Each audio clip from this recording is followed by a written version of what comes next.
कहानी की शुरुआत होती है और हमें एक प्लेन दिखाया जाता है जिसमें बहुत सारे मुसाफिर बैठे थे और यह प्लेन एक समंदर पर से होता हुआ अपनी मंजिल की तरफ आगे बढ़ रहा था। प्लेन के सारे मुसाफिर किसी भी खतरे से बेफिक्र होकर बातें कर रही थीं और अपना सफर एंजॉय कर रही थी, मगर वो यह नहीं जानते थे कितना बड़ा खतरा उनकी तरफ बढ़ रहा है। तभी एक छोटी बच्ची अपने डैड से पूछती है कि हमें कितना वक्त लग जाएगा। इस पर उसके डैड कहते हैं कि अभी हम समंदर के ऊपर से गुजर रहे हैं, बेटा काफी वक्त लग जाएगा। वो बच्ची फिर खिड़की से बाहर देखने लगती। बाहर उसे कुछ ऐसा दिखता है जिसे देखकर वह तंग रह जाती है। दरअसल उसने आसमान में उड़ती हुई शार्क्स देख ली थी। फिर वो यह बात अपने डैड को बताती है कि मैंने आसमान में उड़ती हुई शार्क्स को देखा, जिस पर उसके डैड यकीन नहीं करते। कहते हैं कि शार्क तो पानी में होती है तो बल्ब उड़ कैसे सकती है। प्लेन में बैठा एक आदमी अपने कैमरा से बाहर की वीडियो बना रहा था। उसे भी वो उड़ने वाली शार्क्स बाहर नजर आती है जिन्हें वो अपने कैमरा में रिकॉर्ड कर लेता है। अब तभी हम जहाज के बाहर का बड़ा ही चुका देने वाला सीन देखते हैं। जहाज के आसपास बहुत सारी शार्क्स उड़ रही थी। शार्क्स पर अजीब तरह के लोग भी सवार थे जिन्होंने फौज की वर्दी पहनी हुई थी। जिसके बाद शार्क्स पर बैठे वो लोग प्लेन पर कूदकर हमला कर देते हैं। पायलट्स को भी अपने सामने एक बड़ी सी शार्क दिखती है जो देखकर उनके होश उठ जाती है और फिर अगले ही पल वो शार्क सामने से उन पर हमला करके उन्हें खा जाती है। अब शार्क पर बैठे लोग जो प्लेन के अंदर आते हैं तो हमें पता चलता है कि कोई आम इंसान नहीं है बल्कि ये जॉम्बीज है। लोगों में आते ही वो अंधाधुंध गोलियां जलाने लगते हैं जिससे बहुत सारे लोगों की जान चली जाती है। वो जॉम्बीज फिर बहुत सारे लोगों को सर ही दर से अलग कर देते हैं। कुछ लोगों के चेहरों पर जिस्मों के अंदर हथियार घुसा घुसा कर उन्हें बड़ी बुरी मौत देते हैं, जिससे प्लेन में हर तरफ खून ही खून फैल जाता है। ये सारा खून खराबा सिर्फ ये जॉम्बीज ही नहीं कर रही थी बल्कि इनके शार्क्स भी कर रही थी, क्योंकि वो भी इनकी तरह खूनखार और जालिम है। ये सब आदमखोर है। एक शार्क एक आदमी पर हमला करके बड़ी बेरहमी से उसे खा जाती है। जॉम्बीज अभी भी नहीं रुकते, किसी का सर काट कर, किसी का चीरा काट कर वो सबको बहुत बुरी मौत देते हैं। कुछ ही मिनट में वो प्लेन का भयानक नजारा बना देते हैं। अब जाहिर है ऐसा होने से प्लेन भी तबाह हो जाता है, और क्योंकि यही वो जॉम्बीज और उनके शार्क्स करने आई थी तो मकसद पूरा होने के बाद वो यहाँ से चले जाते। अब यहाँ सवाल ये उठता है कि ये जॉम्बीज और शार्क्स कहाँ से आई, ये कौन है और लोगों पर इतनी बेरहमी से ये हमला क्यों कर रही है। इस बारे में हमें आगे पता चलेगा। अब इसके अगले सीन में हमें न्यूयॉर्क शहर दिखाया जाता है, जो हम एक प्राइवेट कंपनी को देखते हैं जो अमेरिकन आर्मी के लिए काम करती है। ये आर्मी को पूरी सिक्योरिटी कमांडर्स और सिपाही देती है। अब हम इस कंपनी के मालिक को देखते हैं जिसका नाम रेक्टर है। वो एक प्रोफेसर भी है जो काफी बूढ़े लग रहे थे क्योंकि उनकी उम्र लगभग 105 साल थी। वो फिर एक अजीब सा इंजेक्शन जैसे खुद को लगा तो कंपनी का सिस्टम उनकी उम्र 105 साल की बजाय सिर्फ 75 साल बताता है, मतलब कि असली उम्र से बहुत ही कम जाहिर है। उम्र कम हो गई थी तो वो अब थोड़ा चलने फिरने के काबिल हो गई, जो वह 105 साल की उम्र में नहीं कर पा रहे। अब प्रोफेसर एक्टर ठीक हो गई तो अपनी छोटी बेटी के साथ प्लेन पर होने वाली उस हमले की वीडियो देख रही, और ये वो वीडियो थी जो प्लेन के उस मुसाफिर ने अपने कैमरा में बनाई थी, जिसमें वो यह समझ पाते हैं कि कोई अजीब ताकत है जो दुनिया को अपने होने का एहसास करवाना चाहती है और ये बताना चाहती है कि हम वापस आ गई हैं दुनिया पर राज करने के लिए। इसके बाद सीन कट होकर आता है एक औरत पर जो और कोई नहीं बल्कि प्रोफेसर रेक्टर की बड़ी बेटी है जिसका नाम डेबल है। असल में रेक्टर की कंपनी को इस बर्फीली इलाके में एक बहुत ही बड़े समुद्री जहाज के सिग्नल्स मिले थे जिसे चेक करने डेबल यहाँ आई थी, क्योंकि कंपनी के मुताबिक ये जहाज 100 साल से भी पुराना है जो जरूर नाजी फौज ने इस्तेमाल किया होगा, यानी हिटलर के द्वार का होगा ये जहाज। फिर जैसे डेबला उस जहाज के पास पहुंचती है तो उसे देखकर वो काफी हैरान रह जाती है, क्योंकि आज से पहले उसने इतना बड़ा जहाज पहले कभी नहीं देखा था। वो फिर जहाज के अंदर जाती है चेक करने। यहाँ उसे बहुत सारे लाशें दिखती हैं जो खून में लथपथ थी, और फिर अगले ही पल देखते ही देखते वो सारी जॉम्बीज वहाँ आकर डेबल पर हमला कर देती हैं। उन्होंने फौज की वर्दी पहनी हुई थी, मगर डेबल क्योंकि काफी बहादुर थी, लड़ना उसे काफी अच्छे से आता था, तो वो भी उनका काफी मुकाबला करती है दो जॉम्बीज को। तो वो ऐसे ही टांग से ही मारकर द्वार गिरा देती है। एक जॉम्बी फिर जैसे उस पर हमला करने वाला होता है तो वो उसके सर में तेजधार चीज घुसा कर उसका खात्मा कर देती है, जिसके बाद वो सारे जॉम्बीज जिन्होंने उस पर हमला किया था वो मारे गए थे। अब तक वो जान चुकी थी कि ये कोई आम जहाज नहीं है बल्कि कोई तो बात है, इसीलिए वह चुपते छुपाते बड़े चौकन्ना होकर आगे बढ़ रही थी। अब डेबल के सूट पर एक कैमरा लगा हुआ था जिस वजह से यहाँ का सब कुछ उसकी डेड रेक्टर भी देख पा रही थी। अब जब वो आगे बढ़ती है तो एक जगह उसे बहुत सारी जहाज दिखते हैं जो काफी पुराने मॉडल की थी, जिसका मतलब साफ था कि ये भी कई 100 साल पुराने हैं। वो पर जब एक कमरे के पास पहुंचती है तो उसे बड़ा ही अजीब नजारा दिखता है। उसे हजारों की तादाद में नाजी फौज की वर्दी में जॉम्बी दिखाई देते हैं, जिस सब की सब लटके हुई थी उनको एक मशीन से जोड़ा गया था पाइप के जरिए। ये एक ऐसी मशीन थी जो या तो इनके जख्म दोबारा से ठीक कर देगी या अगर कोई जॉम्बी मर गया है तो उसे दोबारा से जिंदा कर देगी। तो प्रोफेसर एक्टर अपनी बेटी डेबल से कहती है कि ये मुझे अपने माज से अपने गुजरे हुए वक्त से जुड़ा हुआ लगता है, मुझे कुछ गड़बड़ लग रही है, कुछ भी ठीक नहीं लग रहा, इसलिए जल्द से जल्द कैसे भी करके वहाँ से फौरन निकलो। अब ये सुनकर जैसे ही डेबल वहाँ से निकलने के लिए भागती है तो वो और भी हैरान कर देने वाली चीज सीखते हैं। उसी वहाँ आम साइज की निस्बत बहुत ही बड़ी शार्क्स दिखते हैं जो हवा में उड़ रही थी और काफी नख लग रही थी, क्योंकि ये भी दरअसल जॉम्बी शार्क थी। अभी टेबला ये सब देख ही रही थी कि तभी अचानक एक जॉम्बी टेबला पर हमला कर देती है। ये जॉम्बी असल में इस पूरे जॉम्बी फौज की कमांडर है, और क्योंकि वो काफी बहादुर थी डेबल की निस्बत उसे लड़ना काफी अच्छे से आता था, इसीलिए वो उसे खूब मारती है और काफी भारी पड़ जाती है। उस पर वो फिर एक इंजेक्शन डेबल को लगा देती है जिससे वो फौरन बेहोश हो जाती है, मगर वो जॉम्बी टेबला को मारती नहीं बल्कि उसे ऐसे जिंदा छोड़कर वो यहाँ से चली जाती है। अब जैसे उसे होश आती है तो वो यहाँ से निकलने के लिए बाहर की तरफ भागती है, जहाँ उसे आसमान में बहुत सारी शार्क्स उठती हुई दिखती है, मगर थोड़ी दूर जाने के बाद वो सारी शार्क्स इनविजिबल हो जाती है, यानी कि वो हवा में रहती तो है मगर सिर्फ दिखना बंद हो जाती है। और अब वो जहाज देखते ही देखते बर्फ के अंदर जाने लगता है, जिसके बाद वो भी इनविजिबल हो जाता है। अगले सीन में हम रेक्टर की कंपनी के लैब को देखते हैं जहाँ पर डेबल को लाया गया था, क्योंकि उसकी जान वहाँ से बचा ली गई थी, मगर जब से वो होश में आई थी वो ठीक महसूस नहीं कह रही थी। उसे अपने अंदर जॉम्बी वाली सिम्टम्स लग रही थी, मतलब कि उसे ऐसा महसूस हो रहा था जैसे वो भी अब एक जॉम्बी है। असल में जॉम्बीज के कमांडर ने डेबल को जो इंजेक्शन इंजेक्शन लगाया था वो एक जॉम्बी वायरस था, क्योंकि ऐसा करके वो डेबल को भी जॉम्बी बनाना चाहती थी ताकि हर तरफ उनकी बनाई जॉम्बीज हो जिन्हें वो अपने साथ शामिल करके इंसानियत का जड़ से ही खात्मा कर दे और दुनिया पर राज करें। अब हम लेक्टर को उसकी दोनों बेटियों के साथ देखते हैं जो खाना खा रही थी। तभी रेक्टर की छोटी बेटी कहती है कि आपने कहा था कि ये आपकी माज से जुड़ा हुआ है, तो आज आप हमें अपने माज के बारे में बता ही दीजिए कि आखिर क्या हुआ था, क्योंकि आपने आज तक अपने गुजरे हुए वक्त के बारे में हमें कभी नहीं बताया। जिस पर प्रोफेसर रेक्टर उन्हें बताना शुरू कर कि ये बात 1942 की है, जब ब्रिटिश फौज ने जर्मन फौज यानी नाजी की फौज पर हमला करना शुरू कर दिया था। उन्होंने जर्मन के हर एक इलाके को तहस नहस करके रख दिया, जिस वजह से जर्मन फौज ने यानी नाजिक फौज ने ब्रिटिश के सामने घटना टेक दी। जिसके बाद हिटलर ने बदला लेने के लिए फौज के कमांडर से कहा कि प्रोफेसर एक्टर को कहो कि वो एक ऐसा सीरम, एक ऐसा वायरस बनाए जिससे जिंदा इंसान वहशी और जालिम बन जाए, जबकि लाशों को दोबारा से जिंदा करके जॉम्बीज बना दे, ताकि बगैर तके और दर्द का एहसास किए वो लोग ब्रिटिश फौज का सामना करें और आसानी से उन्हें हरा दें, जिससे जर्मन फौज को फतह हो जाए। और क्योंकि मैं उस वक्त नाजी फौज की लैब का साइंटिस्ट था तो मैंने आखिरकार वो सिरम तैयार कर ही दिया, मगर क्योंकि हर तरफ से हम पर हमला हो रहा था, जंग का माहौल था, तो ऐसे वक्त में मैं इस सिरम का एंटीडोट नहीं बना पाया, यानी एक ऐसी दवा जिससे सिरम की असर को खत्म किया जा सके और लोग दोबारा से नॉर्मल होकर अपनी असली हालत में आ जाएं। सिरम यानी वायरस की तैयार होते ही कमांडर इसे इस्तेमाल करने का हुक्म दे देते हैं, जिस पर रेक्टर उन्हें ऐसा करने से मना कर देते हैं, क्योंकि ये वायरस तो बन गया है मगर इसका एंटीडोट नहीं बना, जिस वजह से वो सारे फौजी और लोग जिन्हें ये सीरम दिया जाएगा जो इस वायरस का शिकार हो जाएंगे उन्हें दोबारा से टेक नहीं किया जा सकेगा, जिस वजह से वो लोगों के लिए खतरा बन जाएंगे। मगर यह सब जानने के बावजूद भी कमांडर इसे इस्तेमाल करने का फैसला करते हैं, क्योंकि उन्हें किसी की जान की परवाह नहीं थी, बस जंग जीतने से गर्ज था। और प्रोफेसर रेक्टर ने क्योंकि उनके मामले में टांग अड़ाई थी तो बगावत करने के लिए वो उन्हें गोली मार देते हैं, तो प्रोफेसर खुद को मरता हुआ देकर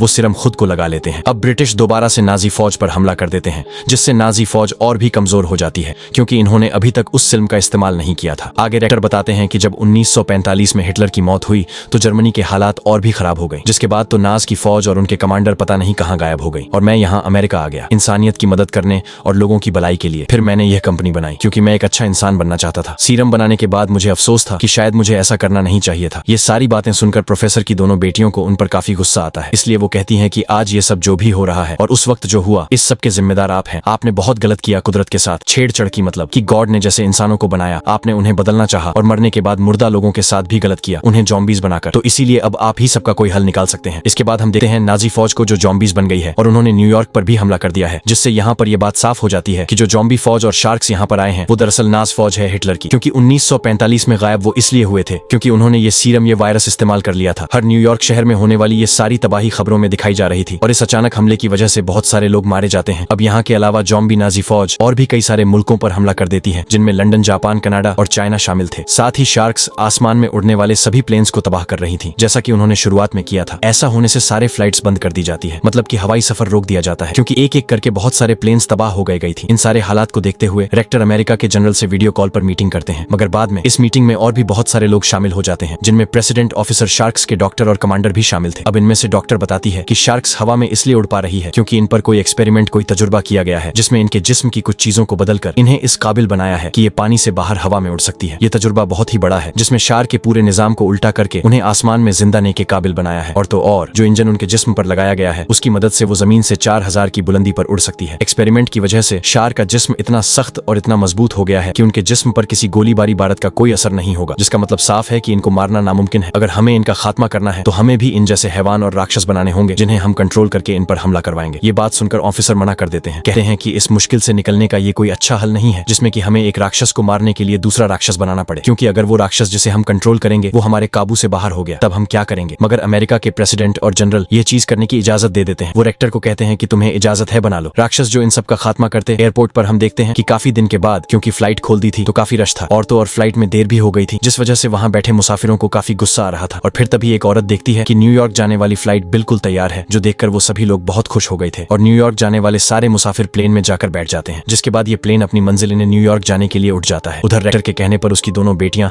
और बहुत सारे कमांडर्स जॉम्बीज का खात्मा करने के लिए उस न्यूयॉर्क जाने वाले प्लेन का पीछा करने लगते हैं, क्योंकि वो जानते थे कि नाज जॉम्बी इस प्लेन पर भी जरूर हमला करेंगे। जिसका मतलब साफ था कि अमेरिका की गवर्नमेंट ने इस प्लेन को चारे के तौर पर हवा में उड़ाया है और फिर नाज जॉम्बी सच में उस प्लेन पर हमला करने के लिए उसकी तरफ बढ़ते हैं। प्लेन में बैठे सारे मुसाफिर किसी भी खतरे से बेखबर होकर बैठी थी और फिर तभी लोगों को बाहर आसमान में जॉम्बीज और शार्क्स दिखाई देने लगती हैं, जो देखते ही प्लेन में अफरा तफरी मच जाती है। लोग काफी डर गए थे। इसी के साथ वो जॉम्बीज और शार्क्स भी प्लेन पर हमला कर देते हैं और हर बार की तरह इस बार भी वो अंधाधुंध गोलियां चलाकर पहले वैसे लोगों को मारते हैं और बाद में किसी की आंख फोड़कर, किसी का पेट फाड़कर बड़ी बेरहमी से वो लोगों को मारने लगते हैं। बहुत सारे मुसाफिरों का तो वो सर ही धड़ से अलग कर देते हैं। जिसके बाद प्लेन में आग लग गई थी। देखते ही देखते वह पूरा तबाह हो गया था। कुछ लोग जो बच गए थे प्लेन से बाहर गिर रही थे। कुछ बेचारे ऐसे थे जो जॉम्बीज का शिकार हो रही थी और अब प्लेन पूरा तबाह होकर टूटकर नीचे जमीन की तरफ गिरने लगा है। दूसरे प्लेन में कमांडर रेक्टर की बेटी को एक बॉक्स देता है, कहता है कि इसमें वायरस का एंटीडोट है। इसे भी डॉक्टर ने ही बनाया है क्योंकि उन्हें लग रहा था कि हो सकता है डेबल भी ज़ॉम्बी बन जाए और अपने काबू से बाहर हो जाए, तो ये उसे लगा देना। जिसके बाद उसकी बेटी अपने डॉक्टर से बात करती है, कहती है कि अगर आपने ये एंटीडोट पहले बनाया होता तो शायद आज सब कुछ ठीक होता, दुनिया इतने बड़े खतरे में ना पड़ी होती। और आज आप लोगों ने क्या किया मासूम लोगों को ज़ॉम्बीज का चारा बनाकर बहुत गलत किया। जिस पर रेक्टर कहते हैं कि हाँ, मैं मानता हूँ कि हमने फैसला बहुत बुरा किया है, मगर ऐसा करना हमारी मजबूरी थी। इसके बगैर हम ज़ॉम्बीज तक कभी नहीं पहुंच सकते थे और अब जो मैं करने जा रहा हूँ मैंने वो कभी करने का सोचा भी नहीं था, क्योंकि इसके बगैर उन सब का मुकाबला करना मुश्किल है। हो सकता है कि मैं कोई राक्षस बना दूं। अभी इनकी बातें चल ही रही थी कि तभी नाजी ज़ॉम्बीज इनके प्लेन के पास पहुंच ही जाते हैं। वो उन पर हमला करने के लिए बस तैयार ही थे कि तभी डबल ज़ॉम्बी बन जाते हैं और जाकर प्लेन का दरवाजा खोल देती है, जिसके बाद सारे ज़ॉम्बीज प्लेन के अंदर आने लगते हैं। अंदर आते ही वो सब लोगों पर हमला कर देते हैं। हालांकि कमांडर्स ज़ॉम्बीज का मुकाबला करते तो हैं, मगर वो क्योंकि काफी खूनखार खतरनाक थे तो उसे लड़ना इतना आसान नहीं था। इसीलिए ज़ॉम्बीज बहुत सारे कमांडर्स को भी अपना शिकार बना लेते हैं, जबकि बाहर से शार्क्स भी प्लेन को तबाह कर रही थी। मतलब कि ये नाज ज़ॉम्बीज पूरी तरह से इन पर हावी हो चुकी थी। अब तभी डेबल जो पूरी तरह से ज़ॉम्बी बन गई थी वो कमांडर्स के लीडर को गोली मार देती है, जिसके बाद वो बाकी के कमांडर से भी लड़ने लगती है। ये देखकर एक्टर की बेटी जल्दी से वो एंटीडोट निकालकर अपने बहन डेबल के गले में लगा देती है। अब तभी हम बाहर का नजारा देखते हैं, जहां तभी अचानक से काफी बड़ी शार्क आ जाती है। जनशर्स की निस्बत काफी बड़ी और ताकतवर थी। वो अब एक एक करके इन सभी जौ शार्क को मार रही होती है। तब यहाँ हमें पता चलता है कि ये शार्क असल में रेक्टर ने ही बनाई है और वह इसे कंट्रोल कर रहा है, क्योंकि उसने कहा था कि मैं भी राक्षस बनाऊंगा, यानी कि राक्षसों को मारने के लिए उसने राक्षस बना ही दिया। रेक्टर शार्क को कंट्रोल करके गोलियों और बम्स के जरिए उन शार्क्स को मार रहा होता है। और वो शार्क इतने बड़ी थी कि वो बच हुई शार्क्स को खाने लगती है। प्लेन के अंदर भी सारे कमांडर्स मिलकर ज़ॉम्बीज को मार देते हैं। बला भी एंटीडोट की वजह से बिल्कुल ठीक हो गई थी। मरे हुए सारे ज़ॉम्बी शार्क नीचे पानी में गिरने लगती हैं। ये नजारा देखकर आर्मी जनरल बहुत खुश हो जाता है, क्योंकि ये देखने के लिए वो बताब था कब से इस वक्त का वो इंतजार कर रहा था। ये देखकर रेक्टर भी खुश हो गई थी, क्योंकि ज़ॉम्बीज के खिलाफ इन्होंने जो मिशन शुरू किया था वो इसमें कामयाब हो गई थी। इसके बाद दोबारा से नाज जहाज को हम देखते हैं, यानी वही जहाज जो हमने शुरुआत में देखा था जिसमें डेबल गई थी। जहाज के अंदर बहुत सारे ज़ॉम्बीज थे, क्योंकि ये नाजी की पूरी फौज थी जिन्हें उनकी कमांडर हुक्म दे रही होती है दुनिया को तबाह करने का। जिससे यहाँ ये बात साफ हो जाती है कि रेक्टर और उसकी टीम ने उन ज़ॉम्बीज और शार्क को मारकर इस जंग को जीता नहीं है, बल्कि असली जंग तो अब शुरू होगी। और ये जंग बहुत ही बड़ी होगी, क्योंकि इसमें दोनों तरफ से ही राक्षस होंगे और रेक्टर एक के बाद एक राक्षस बनाएगा उनका खात्मा करने के लिए, क्योंकि वो साइंटिस्ट है। उसके पास ऐसी ताकत है कि वो बूढ़ा नहीं हो सकता, ना ही वो कभी मरेगा, क्योंकि जैसा कि आपको याद होगा उसने भी खुद को वो सिरम वो वायरस लगाया था, जिसके बाद एंटीडोट लेकर वो ठीक तो हो गया था, मगर उसके अंदर अलग ही ताकतें आ गई थी और अब वो इंजेक्शन लगा लगाकर अपनी उम्र छोटी करता रहता है। और जैसा कि उसने फैसला किया था वो दुनिया की मदद करेगा, इंसानियत को बचाएगा, तो अब ऐसा करने के लिए वो कुछ भी करेगा। इसी के साथ ये फिल्म खत्म हो जाती है।